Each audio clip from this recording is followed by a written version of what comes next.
Your life at this very moment, every circumstance, every opportunity gained or lost, every repeated pattern that seems to wind back upon itself is not the product of chance, nor of some arbitrary fate playing dice with your existence. It is the outward picture of an inward program, a set of patterns impressed upon the most obedient and unfailing servant you possess, your subconscious mind. This programming operates without pause, quietly writing the script that your days will follow, regardless of the conscious desires you shout into the world. And here's the sobering truth. You do not get what you say you want. You get what your subconscious has been conditioned to expect. This is why so many find themselves puzzled when their fervent prayers, their meticulous plans, and their tireless efforts seem to bear little fruit, because all the while the inner role of belief that runs beneath their awareness is playing the same old tune over and over again. Imagine for a moment your life as a player piano, that marvelous invention which produces music not by the performer's hands but by the perforated roll hidden inside it. From the outside, one might believe the melody is being chosen in real time, but in truth, every note, every chord, every pause is predetermined by the pattern on that roll. The keys you see moving are merely responding to the invisible design. So it is with your subconscious mind. The outer keys of your life, your relationships, finances, health, and opportunities are set in motion by the inner roll of your deeply held beliefs, and they will keep playing the same refrain until the roll itself is changed. The scriptures counsel us to guard your heart with all diligence, for out of it are the issues of life. In the language of spiritual psychology, the heart is not merely the seat of emotion, but the repository of belief, the subconscious mind itself. To guard it means to watch over the content impressed upon it, to be vigilant about the thoughts, images, and feelings you allow to settle there. For just as a garden will faithfully produce whatever is sown into its soil, whether seeds of beauty or seeds of weeds, so too will your subconscious bring forth in your life whatever has been impressed upon it, whether in faith or in fear. If your inner role is one of limitation, nothing ever works out for me. I can't expect miracles. I'm just unlucky. Then that is the tune your life will play, no matter how hard you work or how earnestly you hope. The good news is that the role can be rewritten, the garden replanted. You can reprogram your subconscious for miracles, not by wrestling with it in the daylight of conscious effort, but by impressing upon it a new, living thought that it cannot refusion, that carries the authority of divine truth and the warmth of absolute belief. Once that thought is accepted, the entire melody of your life begins to change, and the same obedient servant that once played the dirge of lack will now produce the symphony of abundance, health, and unexpected blessings. Affirmation to carry forward. I now guard the inner roll of my mind, and I choose to impress it only with the music of divine possibility. Many people look at the lives of others and say, almost wistfully, they are lucky, miracles just seem to happen for them. They imagine that such blessings are granted to a chosen few, perhaps those born under a fortunate star or favored in some mysterious way by God. Yet this belief in a kind of spiritual lottery is itself one of the greatest barriers to experiencing the miraculous. It fosters passivity, envy, and resignation, keeping the mind trapped in the idea that what happens to us is entirely outside our control. But the truth, which is as old as the scriptures and as constant as the sunrise, is that miracles are not random acts of favoritism. They are the lawful and inevitable results of inner alignment with divine truth. The Apostle Peter declared with crystal clarity, God is no respecter of persons. These are not idle words. They mean that the infinite does not hand out blessings based on whim or personal preference.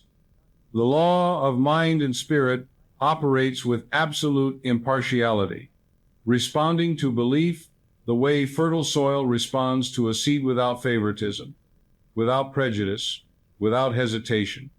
The soil does not say, I will grow wheat for one farmer and thorns for another. It will grow whatever is planted, and it will grow it faithfully. In the same way, the subconscious will bring forth whatever you impress upon it with feeling and persistence, whether that be the seed of a miracle or the seed of continued struggle. So why does it seem that miracles visit some lives and bypass others? The answer lies in the inner posture of belief.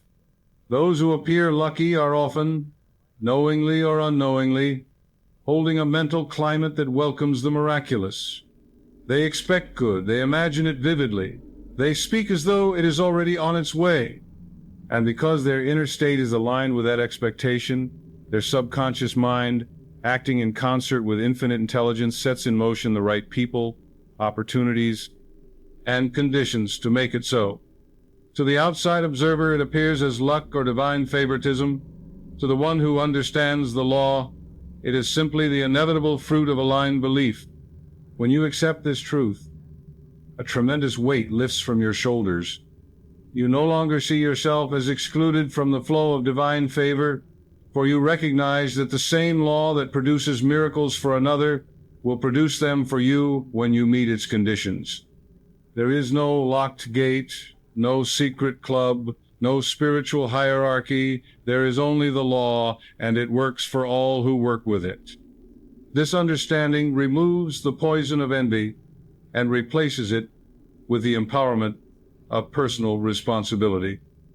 You stop asking, "Why not me?"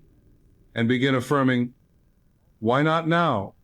From this place of understanding, the one thought that reprograms your subconscious for miracles can be received not as a desperate plea, but as a confident instruction.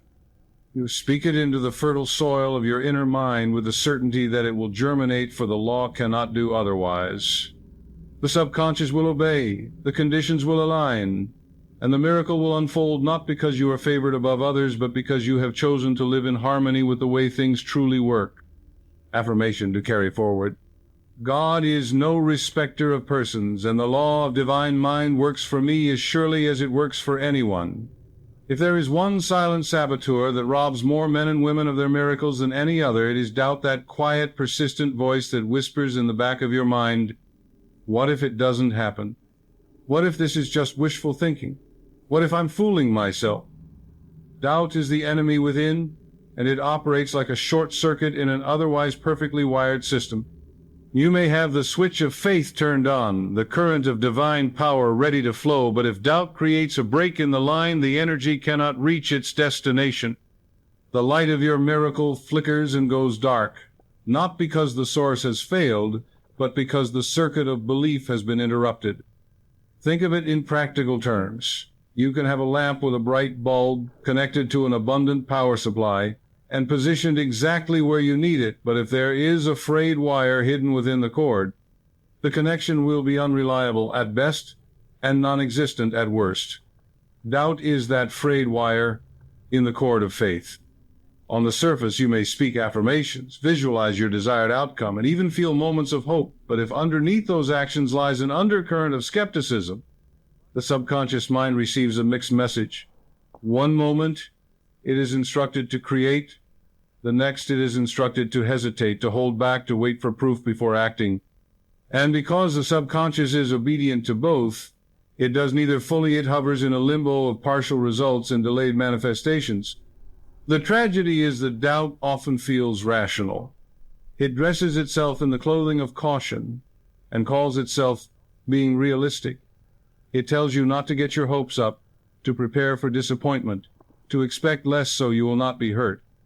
But this protection is a slow poison, for it trains your subconscious to keep you within the narrow limits of what it already knows, never venturing into the boundless territory of the miraculous. To the doubting mind, miracles seem unsafe precisely because they require stepping beyond the familiar. The solution is not to wage war on doubt with sheer willpower, but to replace it with a truth so strong, so luminous, that there is no room for the shadow. When you give your subconscious a single, clear, and life-giving thought, one that harmonizes perfectly with divine law, when you repeat it with feeling until it becomes the dominant note in your mental symphony, doubt is gradually starved of its power. It fades not because you forced it out, but because your inner focus has been so filled with faith that there is simply no place left for hesitation. In this way, the one thought that reprograms your subconscious for miracles functions as both seed and shield. It plants the vision of what you desire and guards it from the corrosive influence of uncertainty. And as the seed grows, producing its first signs of life, the old doubts lose their credibility entirely. You begin to see that what you once feared was impossible is already taking form, and you realize that the so-called enemy within was never more than a voice without authority. Silence the moment you stop giving it your attention. Affirmation to carry forward: my faith is whole, my belief is unbroken, and the power of God flows through me without interruption. Let me bring this truth into sharper focus with a story that has played out in countless variations in the lives of those who sincerely pray for change yet unknowingly resist the very answer they seek. There was a man, let us call him Samuel, who longed for a breakthrough in his business. He had struggled for years, moving from one modest success to another, but the great leap he envisioned never came. When we first spoke, he told me of his fervent prayers, his disciplined affirmations, and his commitment to visualizing prosperity. On the surface, he seemed to be doing everything right. But as I listened, I noticed a subtle tremor in his tone. When he spoke of the future, a flicker of hesitation in his voice. When he said, "I believe it will happen," I asked him what came to mind in the quiet moments after his prayers. When the day's distractions had faded, he paused and admitted that in those still times he often found himself wondering, what if I'm wrong? What if I'm wasting my time? What if the door I'm knocking on is never going to open? Here was the hidden contradiction. By day he planted seeds of faith, but by night he scattered seeds of doubt into the same soil. His subconscious, ever obedient, tried to grow both, at once producing a tangled field where neither crop could fully mature. I explained to him that this was like a farmer who sows wheat in the morning and then, out of habit or fear, sows thistles in the evening. Both seeds are accepted by the earth without prejudice. Both will grow if given the chance. The subconscious works in exactly the same way. It will act upon whatever is impressed upon it most frequently and most vividly, whether that be the image of a miracle or the expectation of disappointment. The problem is not that Samuel lacked faith entirely, but that his faith was diluted by a steady drip of doubt. To break this cycle, I gave him a simple but profound assignment: to adopt a single thought that would not only affirm his desired outcome but also dissolve the power of doubt before it could take root. I instructed him to speak this thought in a slow, measured whisper each night before sleep, allowing it to be the final impression his subconscious received before drifting into the fertile darkness of rest. This thought, I told him, was to be treated not as a request but as a decree, a statement of spiritual fact, uttered with the quiet authority of one who knows the law will fulfill it. At first, he found the practice almost too simple, but within a week he noticed a shift not in his bank account but in himself. The anxious undercurrent began to fade. The questions that once nibbled at the edges of his belief lost their sharpness. By the third week, opportunities began to appear, seemingly out of nowhere. A client from years past called with a lucrative proposal. A chance meeting led to a new partnership, and within 3 months, the breakthrough he had prayed for was no longer a distant hope, but a living reality. Samuel's story is a living parable of the truth that miracles do not happen when we scatter our attention between belief and doubt. They happen when we impress a single, unbroken instruction upon the subconscious and allow it to work in harmony with infinite intelligence. The one thought is the key, not because it is magic in itself, but because it becomes the dominant seed in the garden of the mind, and the garden can only grow what is planted there most consistently. Affirmation to carry forward: I give my subconscious a single clear instruction, and it brings it to pass in perfect order. Before we can introduce this one transformative thought into the deep soil of the subconscious, we must first prepare that soil, clear it of the weeds of worry, the stones of resentment, and the hardened crust of habitual thinking that prevents new seeds from taking root. Just as no wise farmer would scatter precious grain upon a neglected field choked with last season's remnants, so too must you make room in your inner garden for the seed of the miraculous. This preparation is not complicated, but it is deliberate, for it signals to your subconscious that a new chapter is beginning and that the old patterns no longer have authority over you. I teach a simple yet powerful method to accomplish this: the evening and morning release ritual. In the evening, before you retire for the night, take a few quiet minutes with a notebook or even a single sheet of paper. Write down every concern, every unresolved matter, every lingering question that has occupied your mind during the day. Do not analyze or judge these thoughts simply. Transfer them from the cluttered desk of your mind onto the page, as though you were handing a bundle of papers to a trusted assistant who will see them sorted in due time.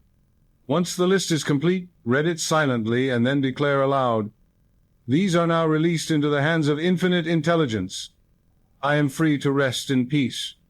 This act is not symbolic, only it communicates to your subconscious that the mental ground is now clear for the planting of your chosen thought. In the morning, upon waking, perform the second half of the ritual. Before you reach for your phone, before the world's demands crowd into your awareness, close your eyes and breathe deeply 3 times. Then silently affirm, "This is a fresh day, and my mind is a fertile field for divine ideas."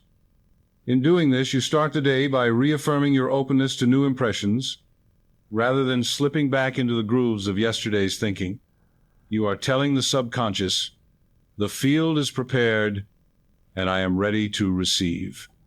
Over time, this ritual becomes a kind of inner housekeeping, ensuring that the fertile ground of your mind is not overrun with last season's debris.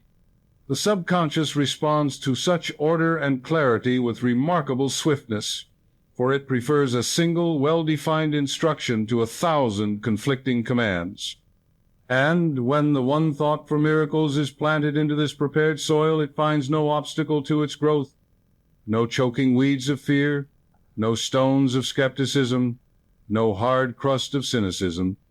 It sinks deep, takes root, and begins at once to draw upon the infinite resources of life to bring itself into expression. In this way, you approach the practice of reprogramming your subconscious, not as a frantic struggle against the old, but as a peaceful making ready for the new. You are like a gardener who, knowing the power of the seed, tends first to the soil, trusting that the life within the seed will do the rest. And indeed, when the soil is ready, the miracle seed does not merely grow, it flourishes. Affirmation to carry forward. I clear the soil of my mind, and the seed of divine thought takes root without hindrance. The law of belief is not a poetic metaphor nor a vague spiritual notion. It is the precise and unfailing mechanism by which your inner convictions become the outer experiences of your life.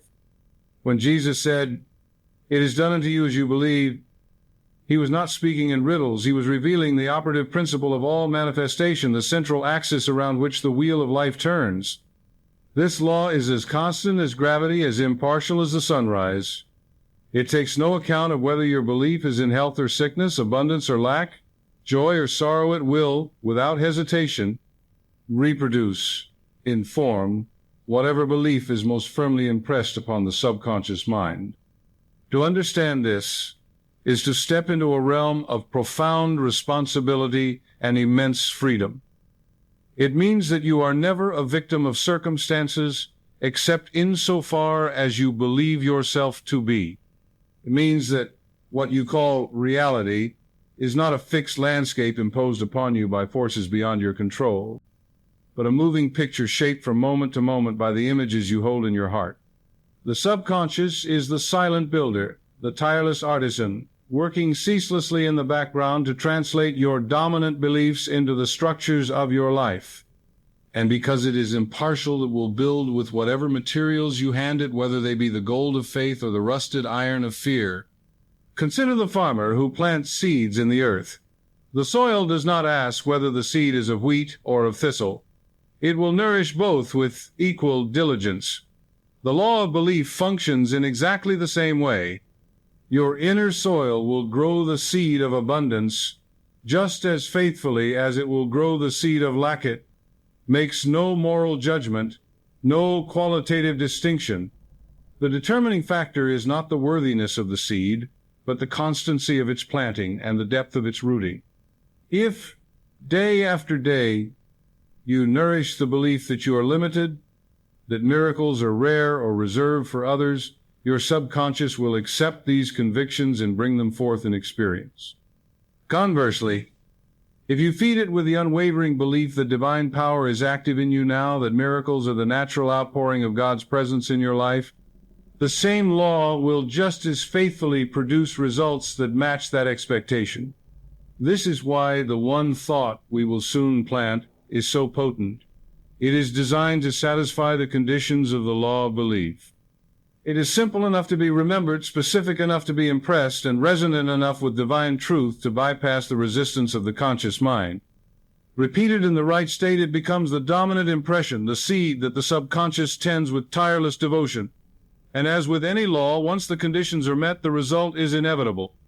Just as no farmer doubts that a planted seed will sprout when given the right care, so too will you come to rest in the certainty that your belief, once impressed, must bear fruit. The law of belief does not operate sporadically, nor does it pause, because the outer evidence is not yet visible. The seed germinates in silence, and the first green shoot often appears without warning.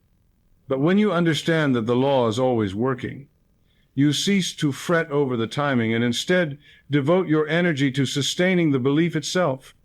You know that the law cannot fail, because it is the very nature of the creative process by which the infinite becomes the visible. Affirmation to carry forward. It is done unto me as I believe, and I now choose to believe in the miracle working power of God within me. Beneath the surface of your conscious awareness lies a vast, tireless, and utterly obedient servant, the subconscious mind, which I often call the miracle servant of your life. It is the hidden workshop where every invisible plan is shaped into visible reality, where the unformed substance of possibility is given structure, form, and expression. The conscious mind is the architect, sketching the blueprint through thought, imagination, and intention. The subconscious is the master builder, following every detail with unwavering precision. Whether the design leads to a palace of joy or a prison of limitation. This is why the scriptures tell us, the kingdom of God is within you. That kingdom is not a distant realm, but the infinite storehouse of creative power waiting to be directed by the impressions you place upon it. Your subconscious does not debate with you, nor does it argue the merits of your desires. It accepts, without question, whatever it is fed with enough repetition and emotional intensity. Like the soil that makes no moral judgment about the seed, it will nurture both the rose and the thorn, the wheat and the weed. If you fill it with images of failure, fear, and lack, it will build your life to reflect those conditions, believing that is your true wish. If you fill it with the vision of miracles, the certainty of divine favor, and the calm assurance that God's power is flowing through you now, it will set all of its hidden forces to work to bring that vision into being. I often liken the subconscious to a great ship at sea, with your conscious mind as the captain and your words and thoughts as the orders given from the bridge. The crew below deck, your subconscious, cannot see the horizon, cannot judge the weather, and cannot choose its own course. It relies entirely on the captain's commands. If the captain says, "Sail toward the harbor of abundance," the crew will adjust the sails, the rudder, and every instrument to make it so. If the captain mutters, "We're bound for the reefs of failure," the crew will obey that order just as faithfully, even if it means running the ship aground. This is why it is imperative that you, as the captain, speak only those commands that lead to the destination you truly desire. When you understand the subconscious as your miracle servant, you begin to treat your thoughts as sacred directives, not idle chatter. You no longer toss out casual statements like, "I can't," or "It's hopeless," without realizing that each is an instruction being faithfully recorded and executed below deck. Instead, you speak as one who knows that every word is a seed, every image a map, every feeling a signal to the divine machinery working within you. And when the one thought we are preparing to plant is impressed upon this servant with conviction, you can rest in the knowledge that the crew has received its orders and will carry them out with perfect diligence. This is not wishful thinking, It is the law of mind in action. The subconscious, linked to the infinite intelligence that animates all life, has access to resources, ideas, and connections far beyond your conscious comprehension. When it is given a clear, consistent instruction, it will quietly orchestrate the people, circumstances, and conditions needed to fulfill it. You may think the result has come by chance, but in truth, it is the precise execution of an order you placed long before. The kingdom within you is never idle, is only ever awaiting your next command. Affirmation to carry forward. My subconscious is my faithful servant, building my life according to the miracle seed I now plant. Every thought you hold with conviction is more than a fleeting wisp of mental vapor. It is a creative command issued to the deepest part of your being, a seed placed in the invisible soil from which your visible world grows. Thoughts, especially those repeated with emotion, are living forces. They are clothed in feeling, wrapped in imagery, and carried to the subconscious where they take root, and by the unalterable law of mind, must bring forth after their kind. This is the true meaning of the ancient declaration. The Word became flesh. Words, whether spoken aloud or silently impressed, are not idle sounds. They are the carriers of mental pictures and emotional tones that the subconscious accepts as blueprints to be built into the substance of your life. When you whisper a thought into the quietness before sleep, you are speaking into the most receptive chamber of your mind. The conscious guard grows drowsy, the gate to the subconscious swings open, and the suggestion enters unhindered. If that thought is one of divine truth, wrapped in the warmth of gratitude or certainty, it is like a seed falling upon fertile ground in the perfect season. The subconscious will embrace it, nurture it, and begin the unseen work of making it real. But if the thought is one of worry, fear, or limitation, it will be planted just as surely, and the same creative process will bring it forth in your experience. This is why the quality and nature of your thoughts, particularly those you impress most often, are of such immense importance. I urge you to think of each deliberate thought as a command you are placing into the great engine room of your life. When the captain on the bridge says, "Full speed ahead toward the harbor of healing," the crew below deck sets the machinery in motion to make it so. But if in the next breath the captain shouts, "Stop! Turn toward the storm of failure," the crew will obey that, tour resulting in a voyage that circles aimlessly, never reaching its destination. Your role then is to give one clear, consistent command, and to hold to it with such steadiness that the subconscious has no conflicting orders to follow. This is why the one thought we will soon reveal holds such transformative power. It is not a random affirmation plucked from the air. It is a spiritual decree, carefully chosen to harmonize with divine law and to bypass the resistance of the conscious mind. When spoken with the authority of faith, it becomes more than words. It becomes a living seed charged with the creative life of God. Each repetition drives the roots deeper, strengthens the stem, and prepares the blossom to appear in your world. Over time, the repetition of this thought reshapes the very landscape of your inner mind, and because the outer world is but the reflection of the inner, your circumstances begin to align with the truth you have planted. Never underestimate the cumulative power of repeated thoughts.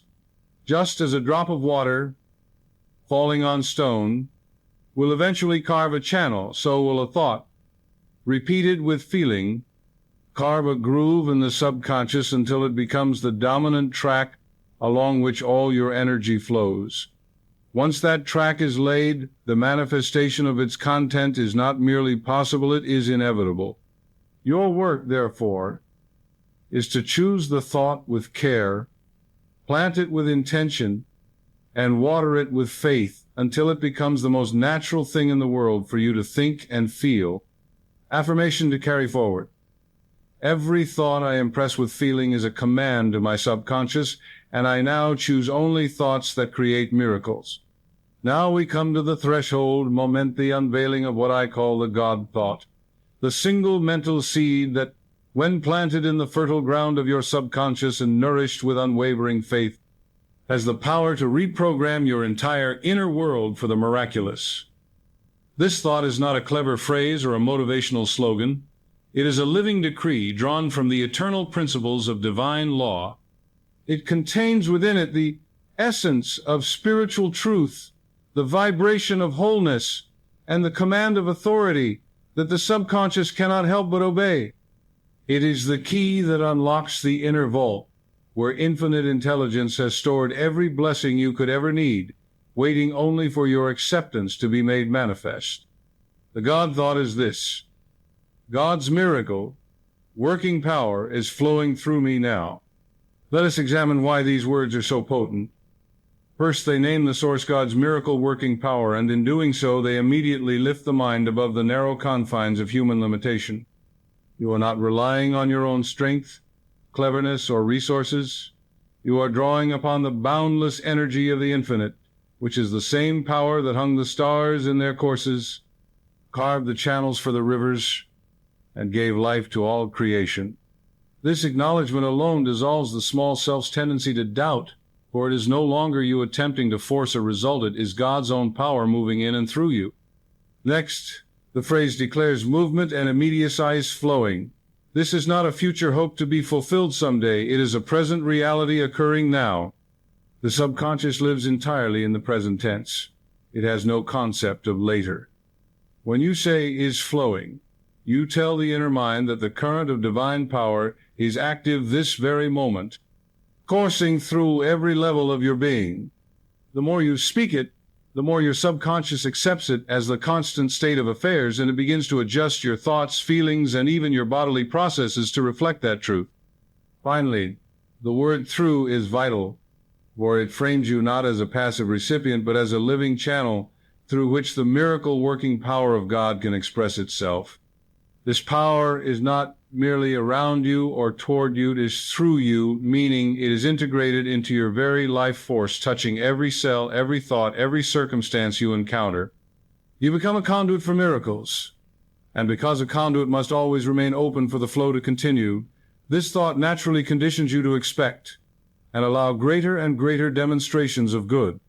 When you speak the God thought, God's miracle working power is flowing through me now. Do not rush it. Whisper it slowly, letting each word settle into you like warm rain into thirsty soil. Feel the reality of it as though you were already experiencing the full expression of that power. Imagine it as a golden river moving through your mind and body, sweeping away all that is unlike itself, leaving only health, abundance, peace, and joy in its wake. The subconscious will receive this as a direct and unambiguous instruction, and because it is linked to the infinite, it will begin to orchestrate the people, opportunities, and conditions necessary for the miracle to appear. This is the one thought you will return to again and again, morning and night, until it becomes not merely a phrase you speak, but the very atmosphere you live in.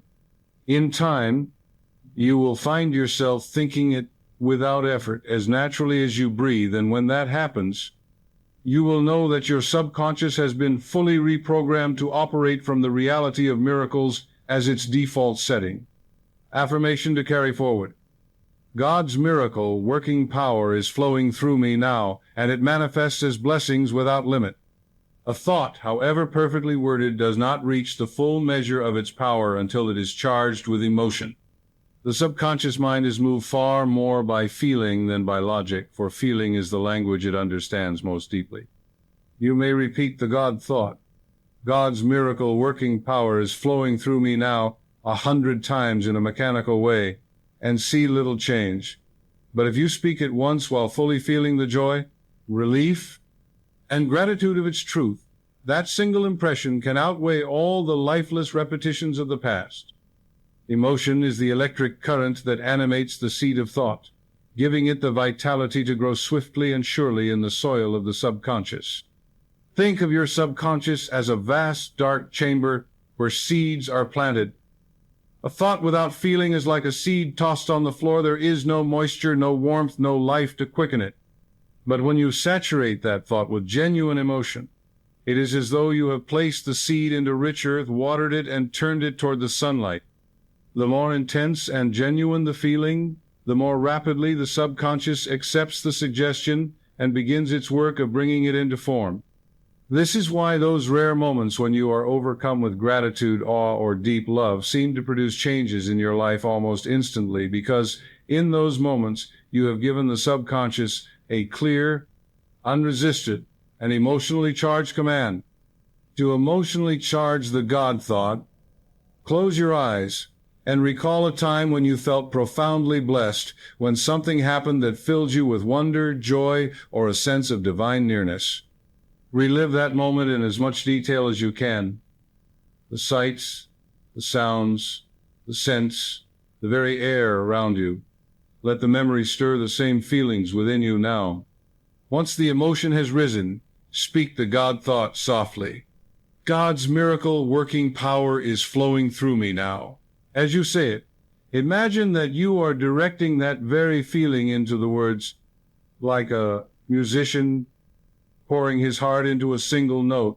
You may also picture the God thought as a brilliant spark, glowing brighter each time it is spoken with feeling. See it expanding within you, filling your chest with warmth, your mind with light, and your entire being with the sense that something magnificent is unfolding even now. This is not make-believe. It is the deliberate shaping of your inner state to match the reality you wish to experience. And because the subconscious must express what is impressed upon it, the outer conditions of your life will gradually conform to this inner climate of expectancy and joy.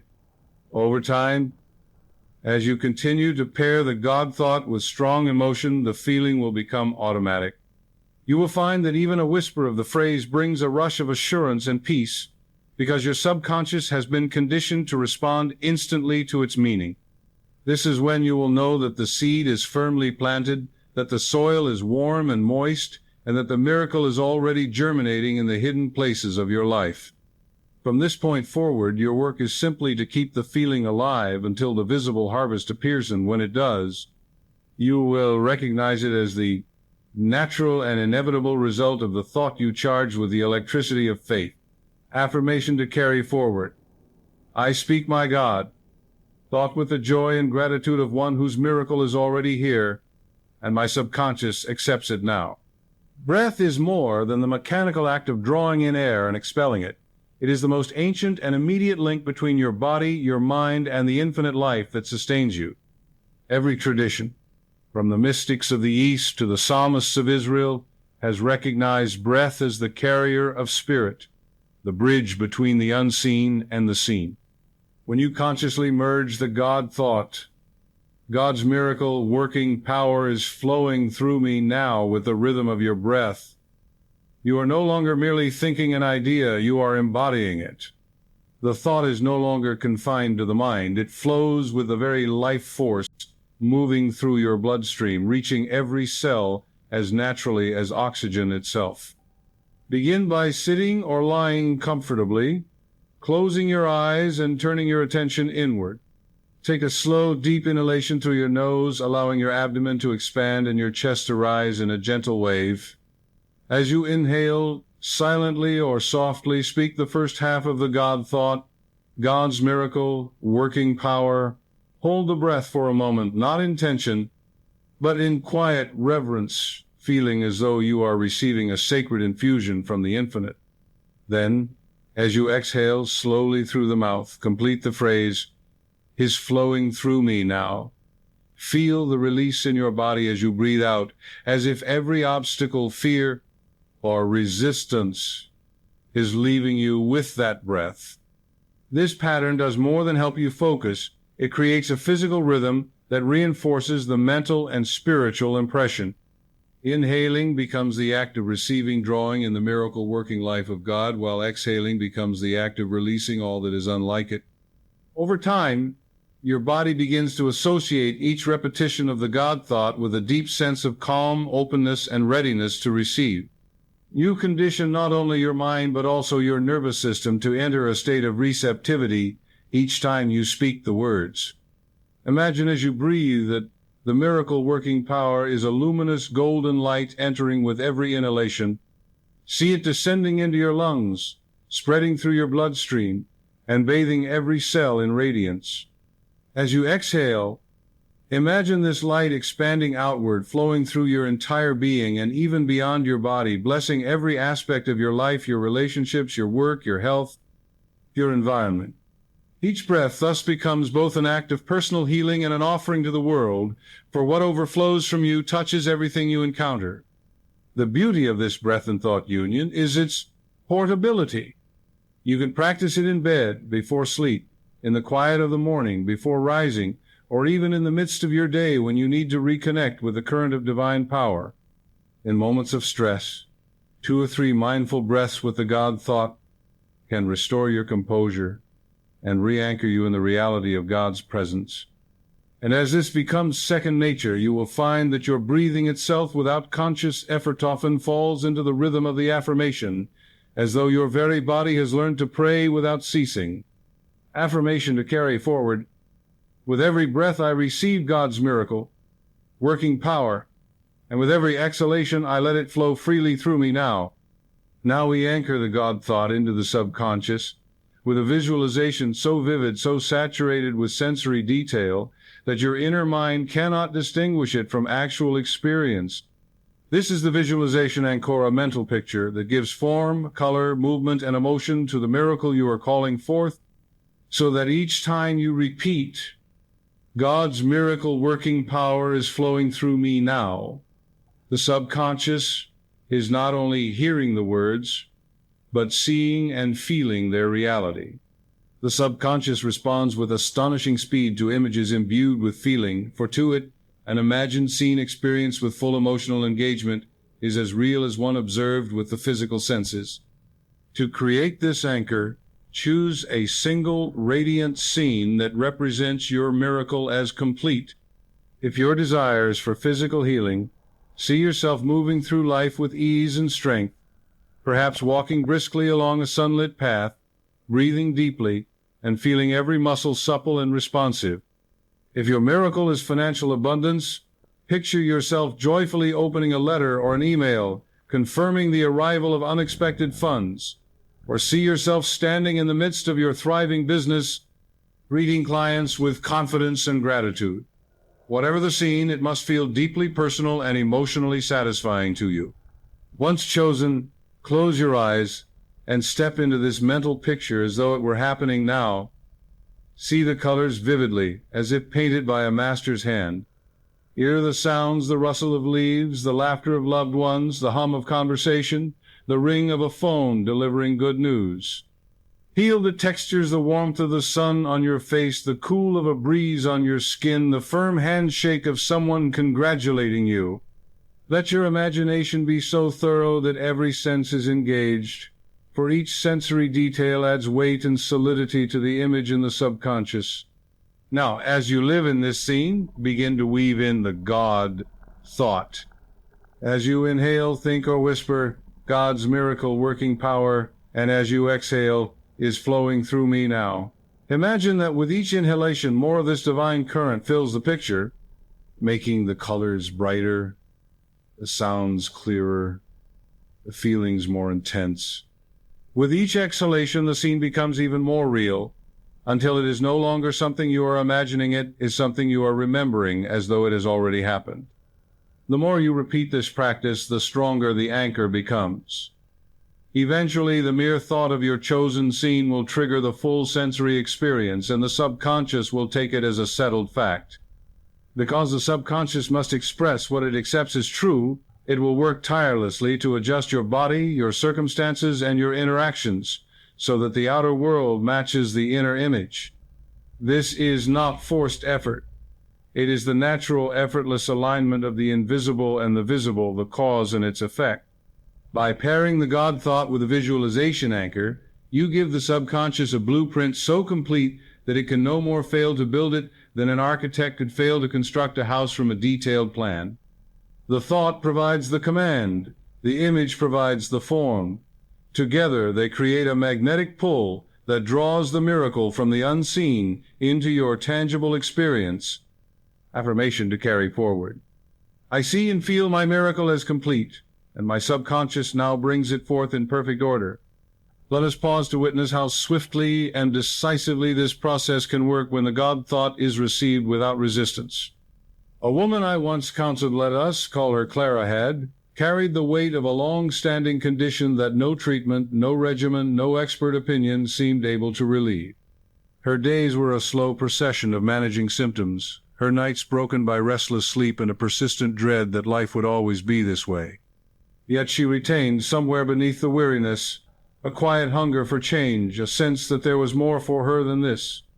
When she heard me speak the words, "God's miracle, working power is flowing through me now," something stirred in her, an almost imperceptible warmth, as if the phrase had found its home in a deep, unlit chamber of her mind. We began the practice simply. Each night she would lie in bed with the lights low, place a hand gently over her heart, and breathe in the God thought on the inhale, release it on the exhale.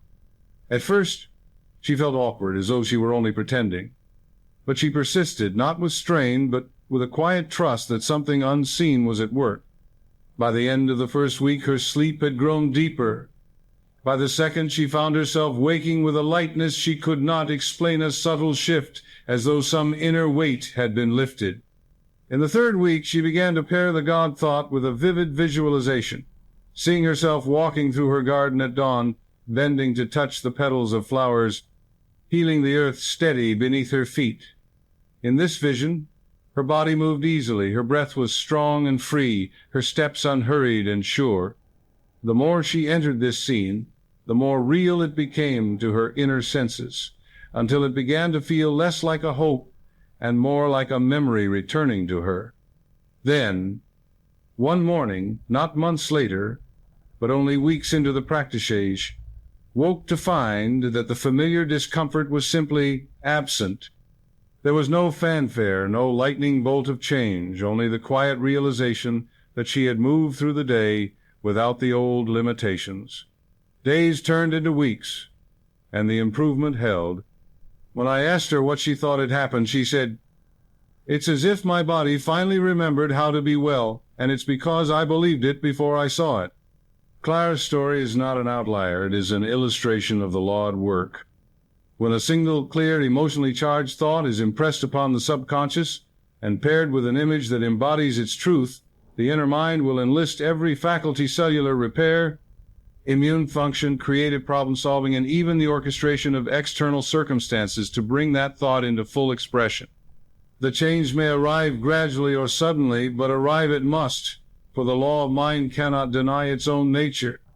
What made the difference for Clara was not the novelty of the phrase or the complexity of the method, it was the consistency of planting the same seed night after night without digging it up to see if it had sprouted. Her faith was not a fevered striving, but a calm expectancy, and in that expectancy the miracle unfolded as naturally as the dawn follows the night. Affirmation to carry forward. I persist with my God. Thought until my whole being accepts it, and the miracle manifests without effort. To give the God thought its fullest opportunity to work, it must be given pride of place at both ends of your day, what I call the miracle morning and night routine.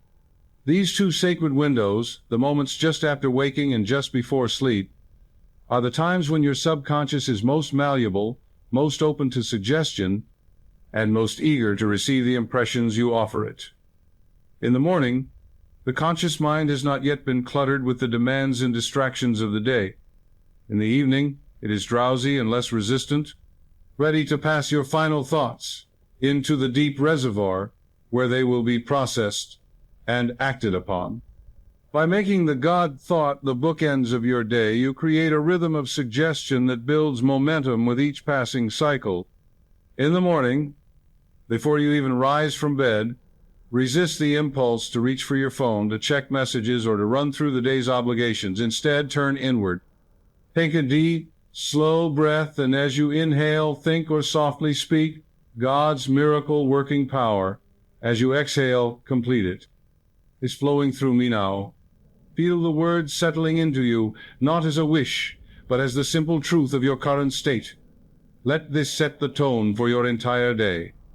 The first thought you impress upon your mind becomes the lens through which all subsequent events are filtered. When your lens is the certainty of divine power flowing through you, You will find yourself moving through the day with greater confidence, ease, and openness to unexpected blessings. In the evening, as the day winds down, the ritual is even more important. Before you surrender to sleep, take a few minutes in a quiet space, whether lying in bed or sitting in a comfortable chair, and repeat the God thought in unhurried whispers. If you can, pair it with the visualization anchor you have chosen, seeing and feeling your miracle as already complete. The goal is to make the God thought the final impression your subconscious receives before you drift into unconsciousness, for during the hours of sleep, the subconscious will work tirelessly to weave that thought into the tapestry of your inner reality. You may also choose to keep a small journal beside your bed in which each night you write the God thought in your own hand. Writing engages a different channel of mind-body connection, reinforcing the suggestion through the act of movement and visual recognition. Some find that reading over a page filled with their own handwriting, each line a repetition of "God's miracle working power is flowing through me now," deepens the feeling of certainty and seals it into the mind more firmly. By faithfully practicing this morning and night routine, you train your subconscious to accept the God thought not as an occasional guest, but as a permanent resident. In time, it becomes the undercurrent of your thinking, humming quietly beneath every task and conversation, ready to rise into conscious awareness at the slightest invitation. This constancy is what turns an affirmation into a living law in your life. Affirmation to carry forward. From my first waking breath to my final thought before sleep, I affirm the flow of God's miracle, working power through me now. While the morning and night rituals serve as the anchor points for your practice, the real magic accelerates when you begin integrating what I call micro-miracle thoughts throughout the day. These are short, spontaneous repetitions of the God thought. God's miracle working power is flowing through me now, woven naturally into the fabric of your daily activities. They are not formal meditations or structured sessions, but simple moments of reorientation, tiny spiritual adjustments that keep the compass of your mind pointed steadily toward the reality of the miracle. Just as a steady trickle of water can carve through stone over time, these micro-thoughts keep your subconscious saturated with the vibration of faith, making it impossible for old patterns of doubt to regain control. Think of the day as a series of small thresholds, transition points, when you are moving from one activity to another, standing in line at the grocery store, waiting for a meeting to begin, walking from one room to another, pausing in traffic at a red light. In each of these moments, instead of letting the mind drift into idle worry or distraction, you quietly repeat the God thought. No one needs to know you are doing it. It can be whispered under your breath, spoken silently in your mind, or even written briefly on a notepad. Each time you do, you are watering the seed, strengthening the roots, and reaffirming to your subconscious, this is who I am, this is what is true, this is what I expect. The beauty of these micro-miracle thoughts is that they require no extra time carved out of your schedule.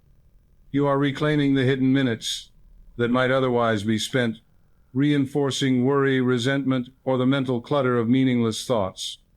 Over the course of a single day, these small repetitions can add up to dozens, even hundreds of reinforcements. The subconscious thrives on this kind of steady, rhythmic input. It learns by repetition. And the more often it hears the same thought delivered with even a spark of genuine feeling, the more quickly it adopts it as reality. There is also a subtle psychological shift that occurs when you practice micro-miracle thoughts.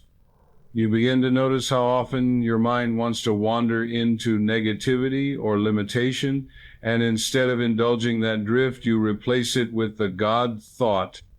This act of gentle redirection builds mental discipline without strain. It is a soft but firm refusal to give your attention to anything that contradicts the truth you are establishing. Over time, this becomes second nature, and the God thought begins to rise spontaneously even without conscious prompting. By the time you reach your evening ritual, your subconscious has been primed all day long, receiving the same consistent message from morning until night. The God thought is no longer a practice you do, but a state of mind you live in. And it is in this constancy, this seamless integration into the flow of your life, that the true reprogramming takes place. The seed is not merely planted. It is kept alive and nourished without interruption, allowing it to grow into a strong, unshakable reality. Affirmation to carry forward. At every pause, in every moment, I affirm the flow of God's miracle, working power, and my life aligns with its truth. One of the most insidious ways people undermine the work of reprogramming their subconscious for miracles is by feeding it contradictory programming statements, thoughts, and conversations that quietly undo the progress made in prayer, affirmation, and visualization. You cannot plant a seed of divine possibility in the evening and then spend the next day trampling it underfoot with words of limitation, gossip steeped in negativity, or mental rehearsals of failure. The subconscious is impartial. It will act on the dominant impression it receives, whether that impression is born of faith or fear. And when faith and fear are fed in equal measure, the result is stagnation, as though two opposing tides were endlessly colliding within you, producing no forward motion. Consider this. If you speak the God, thought God's miracle, working power is flowing through me now with conviction before bed, but the next morning you find yourself telling a friend, I just don't see how anything's going to change. You have sent two entirely different sets of instructions to the same obedient servant. The subconscious will not choose the more inspiring message.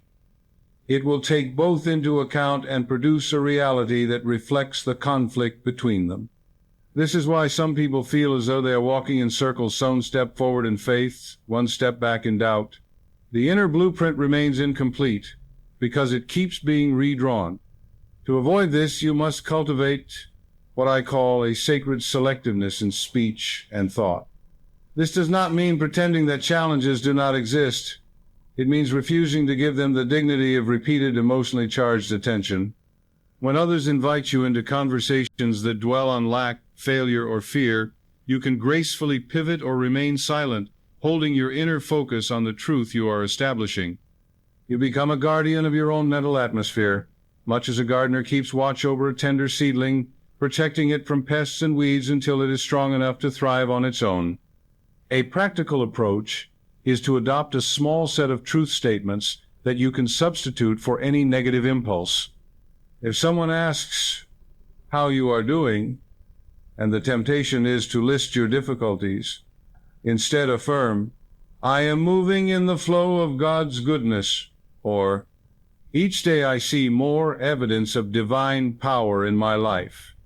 These are not evasions. They are reassertions of the reality you are choosing to create. And the more you choose such responses, the more your subconscious receives a unified, consistent message, and the faster it goes to work to bring it into being. Think of your subconscious as an architect's drafting table. If the design keeps changing, walls moved one day, removed the next, the building can never be completed. But if the plan is clear and unaltered, the structure will rise without delay. Your words, thoughts, and mental images are that plan. Consistency is the master key. Every affirmation, every visualization, every micro-miracle thought must align, pointing in the same direction. When they do, the subconscious moves with unstoppable momentum, and the miracle manifests as the only logical conclusion to the instructions it has received. Affirmation to carry forward. I give my subconscious one clear set of instructions, and every word I speak supports the miracle I am creating. There is a subtle yet powerful way to deepen the impact of the God thought bee, allowing it to ride upon waves of sound or to be carried in the stillness of sacred silence. Both sound and silence possess unique properties that influence the subconscious mind. Sound, when chosen wisely, can lull the conscious mind into receptivity, much like the gentle rocking of a boat calms the body and opens the senses. Silence, on the other hand, can magnify the resonance of a thought by removing every competing vibration, leaving only the pure tone of your intention. In the hands of one who understands their use, these two mediums become amplifiers for the message you wish to plant in the deepest soil of your being. When using sound, select something that will harmonize with the God thought rather than distract from it. Soft instrumental music, ambient tones, or nature sounds like rainfall, ocean waves, or a slow breeze moving through leaves can create an atmosphere in which the conscious mind relaxes its grip and the subconscious listens more attentively. The rhythm of the music or the steady repetition of a natural sound provides a gentle undercurrent, carrying the God thought deeper with each repetition. As you whisper, "God's miracle working power is flowing through me now," imagine those words weaving themselves into the fabric of the sound, becoming part of its vibration. You might also experiment with recording your own voice, speaking the God thought slowly and deliberately, layering it over a background of soft music or soothing nature sounds. Then, play this recording quietly as you drift to sleep.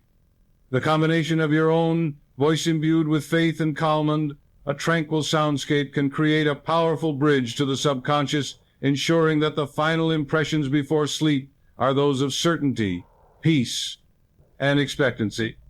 Over time, the subconscious will begin to associate those specific sounds with the God thought itself, creating a conditioned response, where simply hearing the music or nature sounds brings the affirmation to mind and reactivates its emotional charge. Conversely, there are times when the most powerful carrier of the God thought is silence.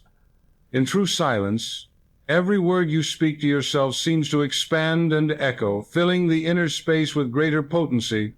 Silence strips away distraction, forcing the mind to attend wholly to the affirmation. In such moments, the God thought is not just spoken, it is heard inwardly with a kind of sacred clarity.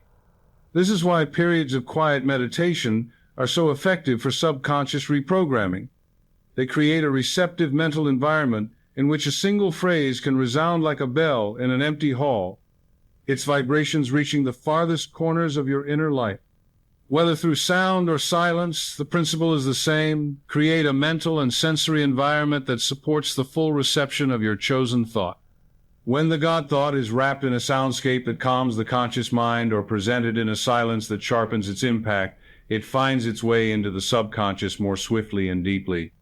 And once there, it continues its work unceasingly, like a song that lingers long after the music has stopped. Affirmation to carry forward.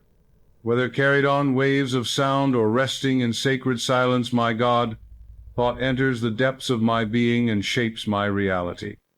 Once you have spoken the God thought with intention, felt it with the fullness of emotion, paired it with your breath, and anchored it in vivid imagery, there remains one final act to complete the transmission to your subconscious, sealing the envelope. This is the sacred moment when you release the thought entirely, surrendering it to the infinite with absolute trust that the work is already in progress. Too many people sabotage the creative process by planting a seed and then, out of impatience, digging it up to see if it has sprouted. They pray, affirm, and visualize, but then undo their work by wondering whether it took, by checking for visible results before the invisible roots have formed. Sealing the envelope ends this cycle by closing the mental container around your intention, signaling to your subconscious that the instruction is final and not to be altered. To perform this act, imagine your God thought as a beautifully written letter, penned with care, and signed with the authority of divine truth. See yourself placing this letter inside an envelope made of radiant light, sealing it with a touch that infuses it with gratitude and certainty. Address it in your mind's eye to the infinite healing and creative presence within you. Then visualize placing it into a gleaming golden mailbox or handing it directly to a trusted messenger of light, knowing beyond doubt that it will be delivered and acted upon without delay. The moment you release it, you turn your attention away.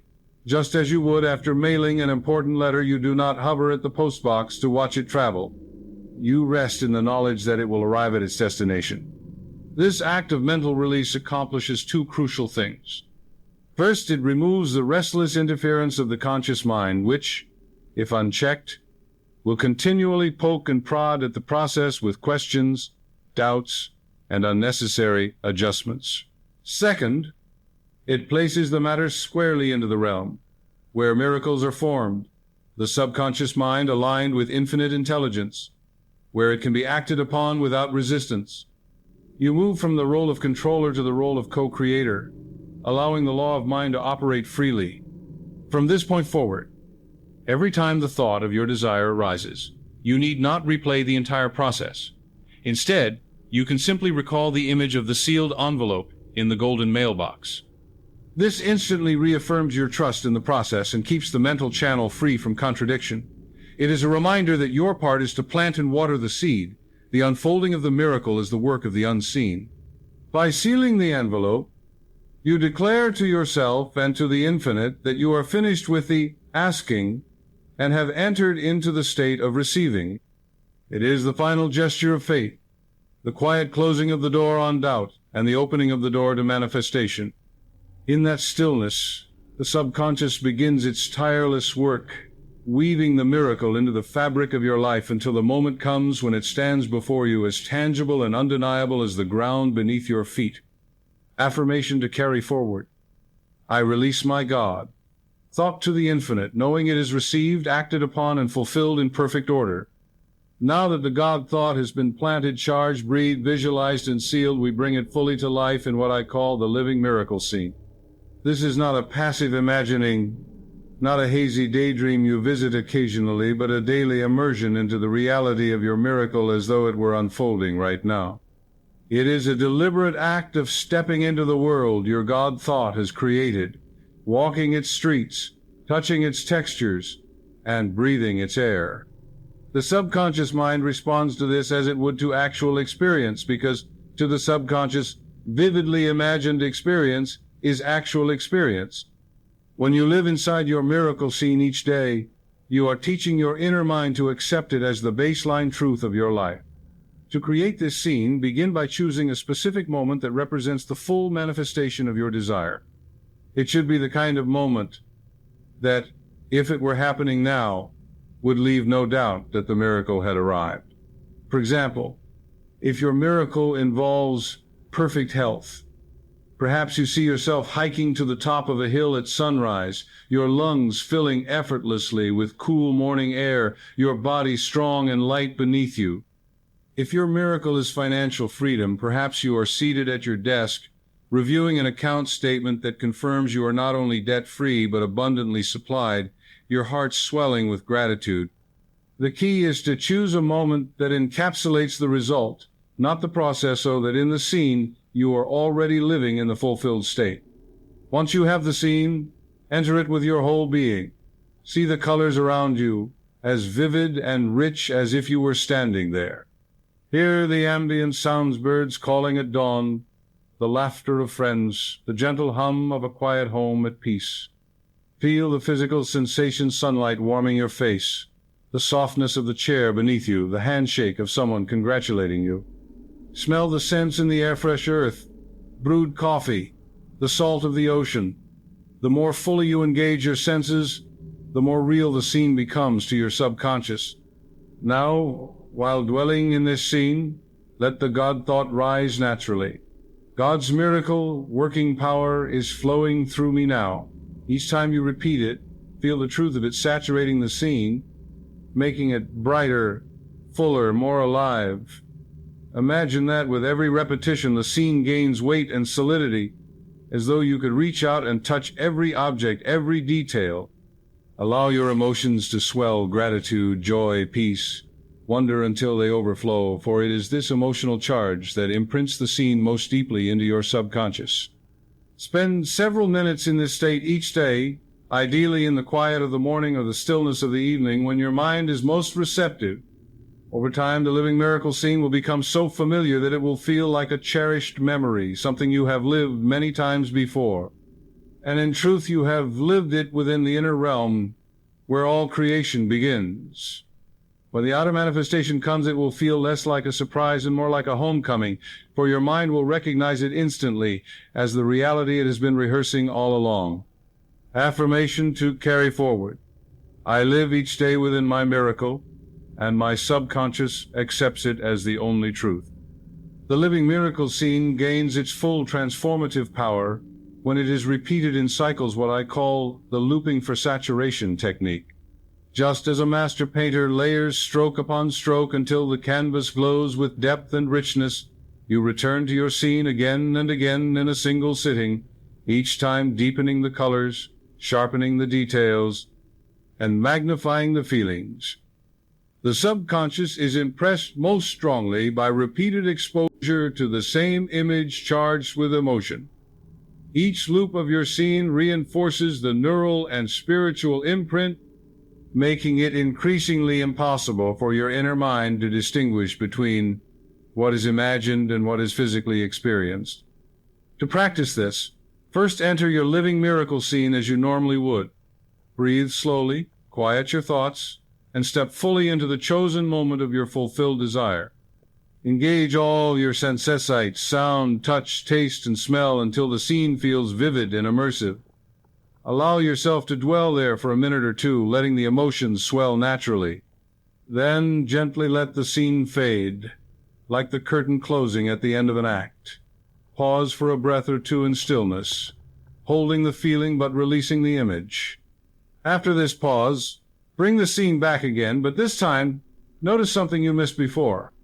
Perhaps the light has shifted in the room, or the air feels warmer, or there's a subtle new sound in the background.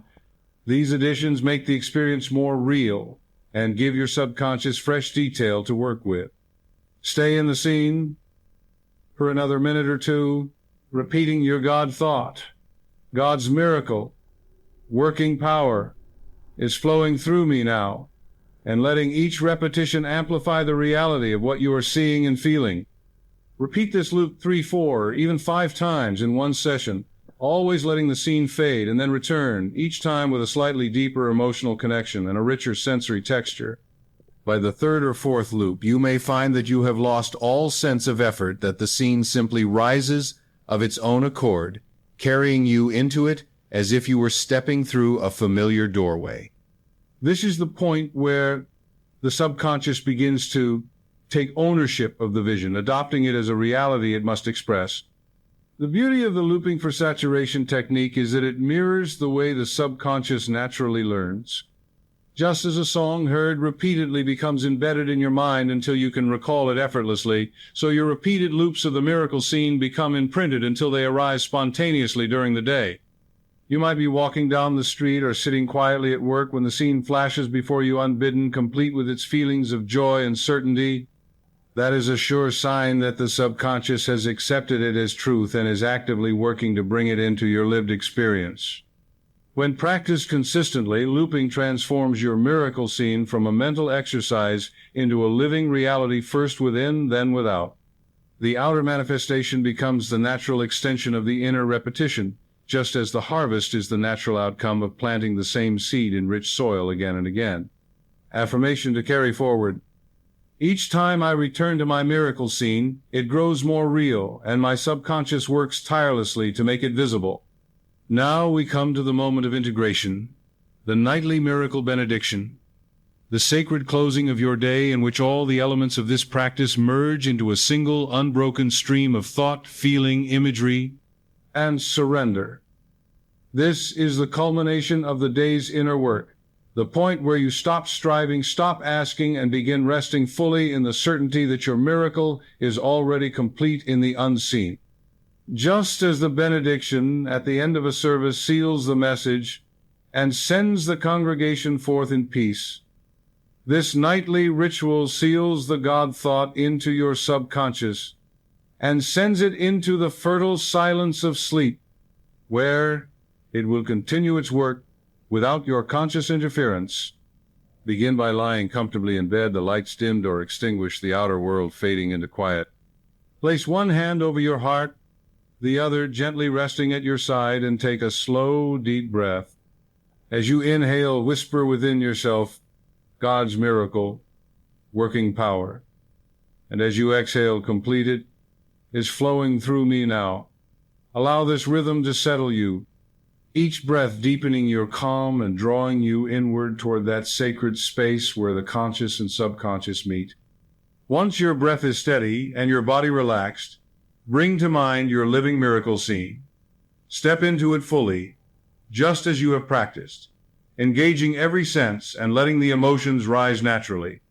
As you dwell in the scene, keep the God thought moving with your breath, as if each inhalation draws more of God's life into the vision, and each exhalation sends that life flowing outward into every part of your being. Feel the gratitude swelling not because you are asking for the miracle, but because you know it is already yours in the invisible realm, and therefore must, by the unfailing law of mind, appear in your outer life. When the feeling of gratitude has reached its peak, shift into the act of sealing the envelope. See your God thought, your scene, and your emotions gathered together into a single radiant package of light. Imagine placing it into the hands of the infinite, the source that cannot fail. In this moment, release all attachment to how or when the miracle will appear. You have done your part. The rest belongs to the law that governs all creation. Rest in that assurance as you allow the image to fade, carrying only the feeling with you into the depths of sleep. If stray thoughts try to intrude, return to the God thought on the breath, using it as the lullaby that rocks you into unconsciousness. Let it be the last word you hear in your mind, the final vibration impressed upon your subconscious before the night's work begins.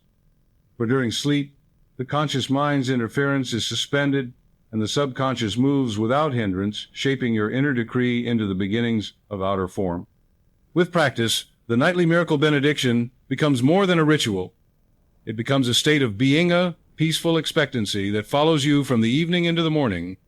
You wake not in doubt or impatience, but in quiet confidence, knowing that the creative machinery has been turning all night, and that each day brings you closer to the full unveiling of what has already been accomplished in spirit. Affirmation to carry forward. I rest in the certainty of my miracle, sealed in the law of God, and I sleep in perfect peace.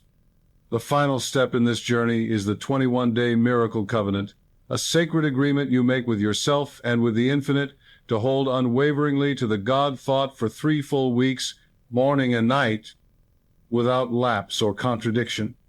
21 days is not an arbitrary length of time. It is a natural cycle of mental conditioning, long enough to establish a new dominant pattern in the subconscious and short enough to feel immediately attainable. In these 3 weeks, you will be sowing the same seed again and again, watering it with emotion, sunlighting it with visualization, and guarding it from the weeds of doubt or negativity. By the end of the covenant, the God thought will no longer feel like a practice you are trying out, but like the natural climate of your inner life. To enter the covenant, make a clear and deliberate declaration, spoken aloud if possible. For the next 21 days, I will affirm without wavering, God's miracle-working power is flowing through me now. I will speak it each morning before I rise and each night before I sleep. I will pair it with feeling, breath, and vision, and I will refuse any thought, word, or image that contradicts it. I commit this in faith, knowing that the law of mind cannot fail me. You may write this declaration on paper, sign and date it, and place it somewhere visible, perhaps beside your bed or on your desk, so that it stands as a constant reminder of the vow you have made. During the covenant, treat the God thought as sacred property. Speak it with reverence, as though you were uttering a line of scripture. If you falter, if a day passes without the practice, do not sink into guilt. Simply renew the covenant and continue. What matters is not flawless performance, but persistent, wholehearted return to the thought until it becomes second nature.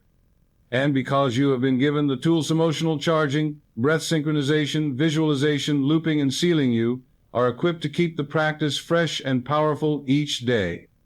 As the days unfold, begin to take note of subtle shifts, an ease in situations that once felt tense, a solution arriving to a problem you had set aside, a lightness in your body or mind that you cannot explain. These are the early blossoms of your miracle, the quiet evidence that your subconscious has received the instruction and is moving in harmony with infinite intelligence to fulfill it.